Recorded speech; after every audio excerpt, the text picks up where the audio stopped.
Based on recent developments, something unusual is happening in the intersection of energy security and high-tech warfare. While the headlines often treat the Persian Gulf and the fields of Eastern Europe as separate worlds, the events of early May 2026 suggest a singular, high-stakes shift in how global powers are leveraging military force to reset economic realities. We are seeing a synchronized tension in two of the world's most critical strategic corridors, the Strait of Hormuz and the borderlands of northeastern Ukraine. While these conflicts appear geographically isolated, the underlying mechanics of power projection and economic leverage tell a different story. In the Persian Gulf, the situation escalated rapidly between May 4th and May 7th, beginning with a series of sophisticated strikes on the Fujairah industrial zone in the United Arab Emirates. When we look at the composition of that attack, 12 ballistic missiles, 3 cruise missiles, and a swarm of unmanned aerial vehicles, it becomes clear this wasn't just a localized disruption.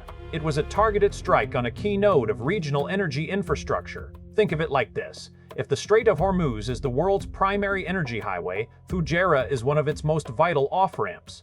By targeting this area, the intent appears to be the disruption of the very bypass routes the global economy relies on when the strait itself becomes too volatile. This leads to an important question: why target the UAE's industrial capacity now?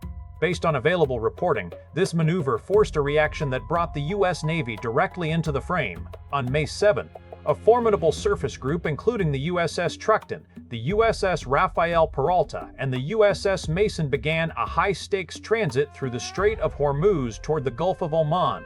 This wasn't a routine patrol. It was a deliberate assertion of maritime sovereignty in a corridor that accounts for 20% of the world's petroleum trade. A transit of this scale in such a condensed timeframe indicates a significant strategic positioning effort by the U.S. to ensure that global energy flows remain unhindered by regional instability. The ensuing engagement on May 7th was both brief and intense.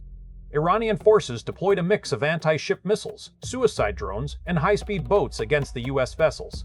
According to Central Command, USB boats against the U.S. vessels. Close-in weapons systems were forced to engage these threats directly to maintain the integrity of the transit. But the real story isn't just the tactical exchange at sea, it's the strategic response that followed in the evening. USC Central Command executed a series of retaliatory airstrikes utilizing fighter jets and aircraft from the USS George H.W. Bush, supported by refueling tankers from Al Dhafra Air Base. These strikes didn't just hit generic military assets, they systematically dismantled the infrastructure required for Iran to project power into the Gulf. Targets included the Iranian naval headquarters in Bandar Abbas, underground missile silos on Qasem Island, and the Shahid Rahabari naval base near Sirik. This raises a critical pattern recognition insight. The U.S. isn't just responding to attacks, it is actively degrading the specific coastal infrastructure that allows for asymmetric naval operations. By taking out radar installations and anti-ship guidance centers at the Sirik coastal base, the U.S. is essentially blinding the coastal defense network that monitors the strait. This suggests a shift from a policy of containment to one of proactive infrastructure degradation. But there is a diplomatic layer here that is often overlooked in the heat of military action. Prior to the Kinetic engagement, the U.S. reportedly delivered a one-page memorandum to Tehran via Pakistani mediators. This document wasn't the standard diplomatic note. It was a set of rigid demands including an open strait, a halt to nuclear programs, and the defunding of proxy networks, all within a narrow 24-hour window.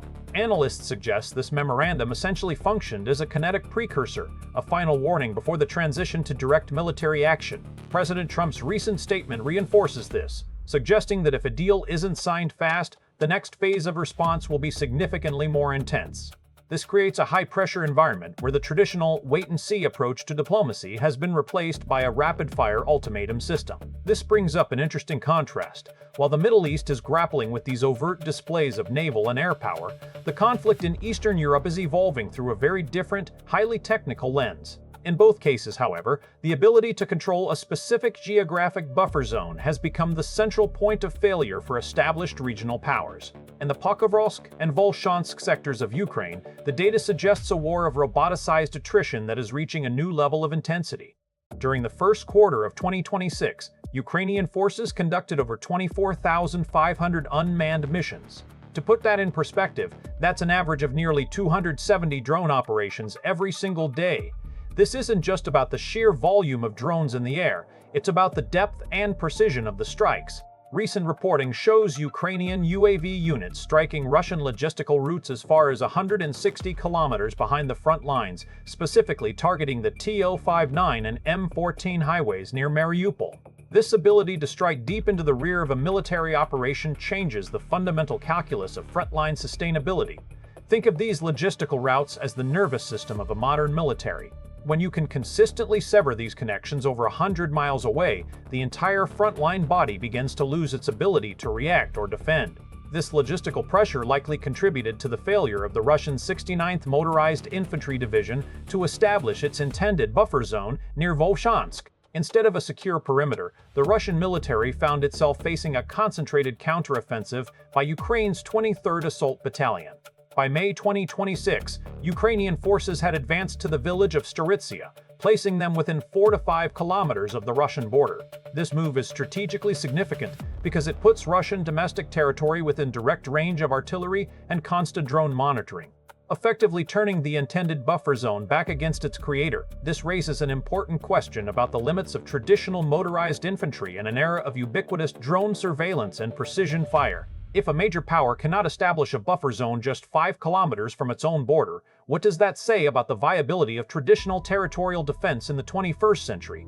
The data from the Pokrovsk sector is particularly stark. Since early May, Ukrainian units report the elimination of over 300 Russian personnel and the destruction of 40 pieces of equipment. When we map the geolocated strikes across the region, roughly 3,000 artillery, mortar, and airstrikes between Zaporizhia and Donetsk we see a landscape that is being systematically reshaped by precision fire rather than massed maneuvers or territorial occupation. Interestingly, there is a clear discrepancy in how these two conflicts are being reported. In the Middle East, the focus is almost entirely on the macroeconomic fallout, the 20% of oil trade, the insurance markets, and the Asian supply chain vulnerabilities. In Ukraine, however, the narrative is focused almost exclusively on tactical metrics, mission counts, troop casualties, and the deployment of new technologies like fiber-optic drones and AI-powered turrets. This gap in reporting suggests that while the world views the Middle East as a financial risk that must be managed through naval dominance, it sees Ukraine as a technological laboratory where the future of mechanized warfare is being dismantled in real time. This distinction is crucial for understanding how global markets and military planners are prioritizing their concerns. According to multiple sources, the Ukrainian military is now testing AI-powered turrets that may change the nature of the human-in-the-loop protocol. If these systems can operate with a higher degree of autonomy, the speed of engagement on the battlefield could outpace human decision-making entirely. At the same time, the Russian military is struggling to deploy effective electronic warfare countermeasures against Ukraine's newer fiber-optic drone variants, which are immune to traditional signal jamming because they don't rely on radio frequencies. This technological tug-of-war is forcing a diversion of Russian assets from primary offensive axes in Donetsk to defend their own domestic border infrastructure. It's a pattern of resource exhaustion that mirrors the degradation of coastal defenses we are seeing in the Persian Gulf. This brings us to a compelling curiosity gap. If Russia is forced to pivot its resources to defend its own borders and Iran's maritime monitoring capabilities have been significantly degraded by targeted strikes, are we seeing a beginning of a period where regional powers find themselves increasingly unable to control their immediate surroundings? The strategic positioning of the U.S. in the Gulf and the tactical successes of Ukraine in the north both point toward a degradation of the traditional sphere of influence. We are seeing a world where technological precision and rapid-fire diplomacy are shortening the time between a policy shift and a physical result. The ability to project power is becoming less about holding ground and more about the ability to deny the enemy the use of their own infrastructure. As we analyze the fallout from the May 7th strikes and the Ukrainian advances towards Staritsia, we must ask, what happens to global energy flows if the current insurance spikes become a permanent fixture of the shipping industry? Japanese and Chinese shipping consortiums are already looking for ways to physically reroute their supply chains to avoid the strait, but the cost per barrel delta remains a closely guarded secret. Meanwhile, the UAE's Fujairah industrial zone is still assessing the full impact of the May 4th and 5th strikes. The current operational status of their refined product supply could be the deciding factor in how quickly regional energy markets can stabilize, or if we are looking at a longer-term disruption in the global supply chain. This creates a complex web of incentives for every player involved. For the U.S., the goal appears to be a total reset of the regional order to an economic and military pressure environment that leaves no room for ambiguity. For Ukraine, the goal is the systematic erosion of Russian logistical capacity to the point where territorial gains become unsustainable for the Kremlin. Both theaters are currently defined by high-stakes moves that leave little room for error. But as the 24-hour window on the U.S. Memorandum closes, and as Ukrainian drones continue to hunt convoys deep behind Russian lines, a larger question remains about the nature of modern diplomacy. We are witnessing a moment where the lines between economic leverage and kinetic force have blurred to the point of being indistinguishable. Whether it's a one-page memorandum delivered via a mediator or an AI-powered turret on a drone, the tools of modern influence are becoming faster, more precise, and far more consequential. This doesn't necessarily mean a wider conflict is guaranteed, but it does suggest that the old rules of engagement, where diplomacy and war were separate, sequential phases, are rapidly becoming obsolete. This leaves us with a final unresolved insight in a world where a 24-hour deadline can lead to the precision destruction of a naval headquarters. How much time do global leaders really have to react before the facts on the ground change forever? As we look deeper into the structural shifts occurring across these two distinct theaters, a central question begins to emerge. Are we witnessing the end of the traditional buffer zone as a viable concept in modern security? For decades, the logic of geopolitics suggested that physical distance and coastal defenses provided a layer of insulation against direct strikes. But the events of early May 2026 suggest that this insulation is rapidly evaporating. Think of it like this. In a world of ubiquitous sensors and long-range precision, the front line is no longer a geographical strip of land. It is any node of infrastructure that can be geolocated and reached by a drone or a missile. When we analyze the U.S. strikes on Iranian naval assets and the Ukrainian push toward the village of Strytsia, the underlying pattern is the same: a systematic dismantling of the opponent's ability to maintain a secure perimeter. According to recent reporting, the U.S. mantle is an Iradios. Strikes on Qushem Island and the Syriac coastal area weren't just about retaliation. They were about the permanent degradation of early warning systems. If a regional power loses its radar installations and anti-ship guidance centers, it essentially loses the ability to see and regulate its own territorial waters. This raises an important question. If you can no longer monitor the traffic in the Strait of Hormuz, do you still effectively control it? For Iran, the loss of these specific assets creates a massive gap in situational awareness that cannot be easily replaced in a high-pressure environment. This isn't just a military setback. It's an institutional shift that limits their ability to coordinate the very asymmetric operations like the speedboat and drone swarms seen on May 7 that have historically been their primary source of leverage in the Gulf. While this maritime blindness settles in the Middle East, a similar erosion of territorial security is unfolding on the edge of the Russian border. Based on current data, the Ukrainian 23rd Assault Battalion's advance to within 4 to 5 kilometers of the border at Strytsia represents a significant psychological and tactical milestone. It effectively turns the Russian strategy of a buffer zone on its head. Instead of the Russian 69th Motorized Infantry Division pushing the conflict away from their territory, the conflict has now arrived at their doorstep. This may indicate that the era of relying on massed motorized units to hold a perimeter is being superseded by the reality of roboticized attrition. Think of it like this. If your opponent can conduct over 24,000 unmanned missions in a single quarter, as Ukraine did in early 2026, no amount of traditional infantry can provide a truly safe rear area. The statistics here are quite telling. When Ukrainian UAVs are striking logistical routes up to 160 kilometers behind fort lines, the concept of a secure supply chain effectively disappears. The T-05, Nis T-9, and M14 highways near Mariupol aren't just roads, they are the arterial system of the Russian military operation. By consistently severing these routes, Ukraine is forcing a constant state of logistical crisis that prevents Russia from massing the resources needed for a sustained offensive. This raises a curiosity gap regarding the sustainability of current military doctrines. If the DAPE rear is just as vulnerable as the zero line, how does a modern army maintain its momentum? We are seeing geopolitical into capital is actually to 26, where 329 personnel were reported eliminated or wounded in just the early days of May. This isn't just about the numbers, it's about the efficiency of the kill chain. The geolocated mapping of 3,000 strikes between Zaporizhia and Donetsk shows a landscape where every movement is tracked and every concentration of equipment is a target. This creates a high attrition environment that favors the side with the most advanced sensor-to-shooter integration rather than the side with the most traditional hardware. One of the most fascinating aspects of this shift is the role of technology that bypasses traditional defenses. According to multiple sources, Ukraine has begun deploying fiber-optic drone variants. This is a game changer because these drones are immune to electronic warfare jamming.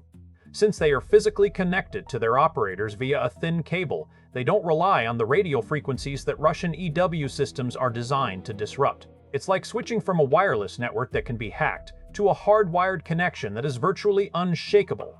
This technological evolution explains why the Russian military is struggling to protect its supply convoys even in areas where they supposedly have EW dominance.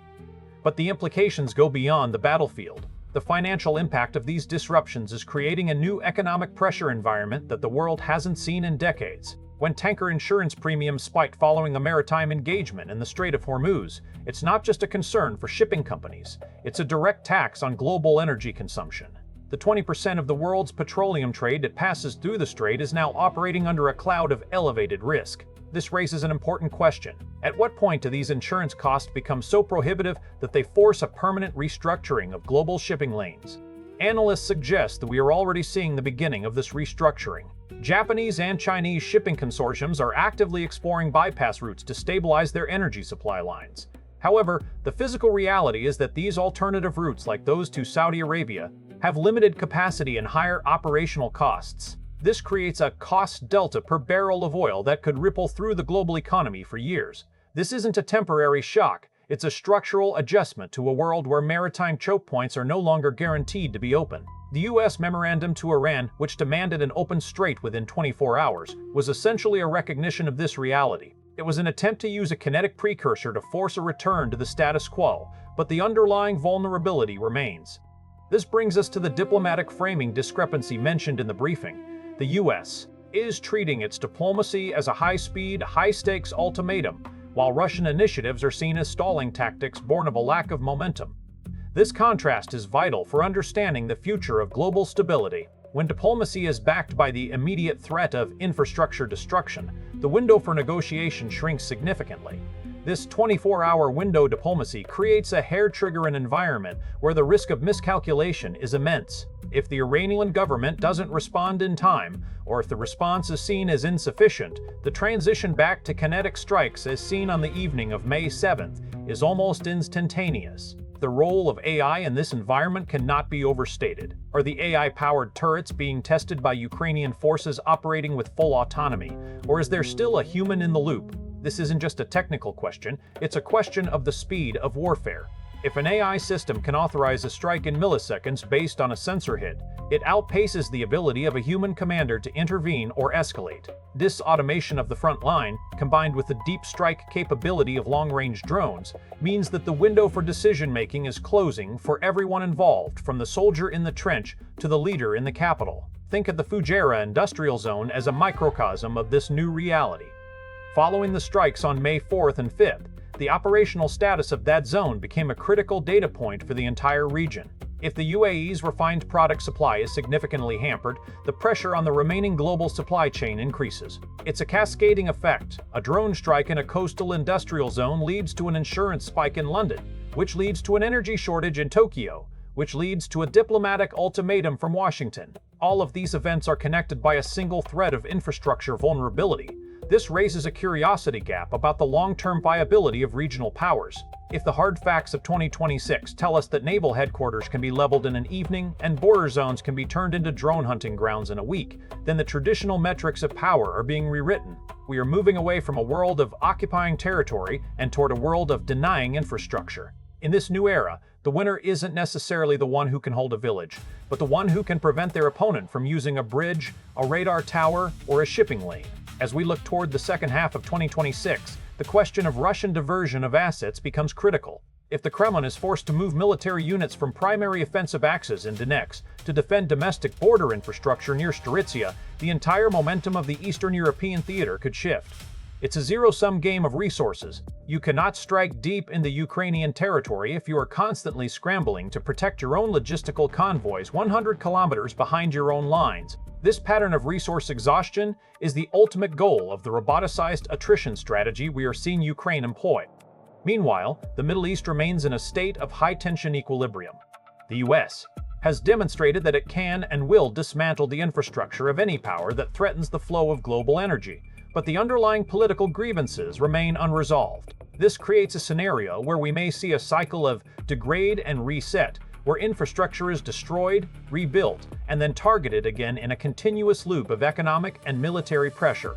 The cost of this cycle, both in terms of financial markets and human lives, is the great unknown of the current decade. In the end, the data from May 2026 points toward a world that is more transparent, more volatile, and far more interconnected than we ever imagined. Whether it's the geolocated strikes in Zaporizhia or the missile tracks over the Gulf of Oman, every action is visible and every reaction is immediate. The buffer zones are gone, the rear areas are front lines, and the speed of diplomacy has been matched to the speed of a cruise missile. We are left with a final, sobering insight. In a world where everything is a target and everyone is watching, the only real security may lie in the ability to adapt faster than the systems designed to destroy you. As the AI-powered turrets scan the horizon and the tankers navigate the strait, the global order isn't just being challenged, it's being recalibrated in real time. This leaves us wondering, as the cost of conflict continues to rise and the time to react continues to fall, who is actually in control of the escalation ladder? And how much further can it go before it breaks?